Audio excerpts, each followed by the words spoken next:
புதிய அரசு அமைய வேண்டியது ஜனநாயகத்தின் முக்கிய பணி. அடுத்த ஆட்சியை அமைக்கும் பணியில் அடுத்து கவர்னர் அதற்கான நடவடிக்கைகளை எடுக்க வேண்டும் என்று திமுக தலைவர் ஸ்டாலின் தனது எக்ஸ் தள பதிவில் சொல்லியிருக்கிறதை பார்க்கிறோம். தமிழ்நாடு சட்டமன்ற தேர்தல் முடிவுகள் பற்றி இதில் ஆளுநர் அவர்கள் உடனடியாக அடுத்த புதிய ஆட்சி அமைப்பதற்குள்ளே நடவடிக்கைகளை எடுத்திட வேண்டும் என திராவிட முன்னேற்ற கழகத்தின் சார்பில் கேட்டுக்கொள்கிறேன் அப்படின்னு அவருடைய எக்ஸ் தள பதிவை கொடுத்திருக்கிறார்னு பார்க்கிறேன். நம்முடைய செய்தியாளர் ரமேஷ் கூடுதல் விவரங்களோடு இணைகின்றார். ரமேஷ், முழுசா அவர் என்ன சொல்லியிருக்காரு, விரிவா சொல்ல முடியுமா?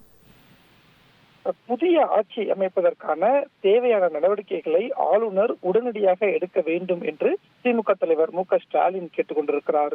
திமுக தலைவர் மு.க.ஸ்டாலின் வெளியிட்டிருக்கக்கூடிய சமூக வலைதள பதிவுல தமிழ்நாடு சட்டமன்ற தேர்தல் முடிவுகள் வெளியாகி மக்களால் தேர்வு செய்யப்பட்ட சட்டமன்ற உறுப்பினர்களின் பட்டியலை தேர்தல் ஆணையம் வெளியிட்டுவிட்டது.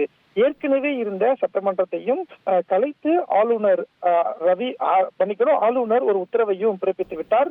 இப்படி ஒரு நிலையில தேர்தலில் வென்ற சட்டமன்ற உறுப்பினர்கள் பதவி பிரமாணம் எடுத்துக் கொள்வதற்கும் மாநிலத்தின் நலனை முன்னெடுத்து செல்வதற்கும் புதிய அரசு அமைய வேண்டியது காலத்தின் கட்டாயம் மட்டுமல்ல, ஜனநாயகத்தின் மிக முக்கிய பணி என்று திமுக தலைவர் மு.க.ஸ்டாலின் சொல்லியிருக்கிறார். மேலும் இந்த சூழ்நிலையில அரசு அமைவதில் தாமதம் ஏற்படுவதை தவிர்க்கும் பொருட்டு அரசியல் சட்டப்படி புதிய ஆட்சி அமைப்பதற்குரிய நடவடிக்கைகளை ஆளுநர் உடனடியாக எடுக்க வேண்டும். இதுதான் திராவிட முன்னேற்ற கழகத்தின் சார்பில் நான் கேட்டுக்கொள்வது என்று திமுக தலைவர் மு.க.ஸ்டாலின் ஒரு கருத்தை தெரிவித்திருக்கிறார்.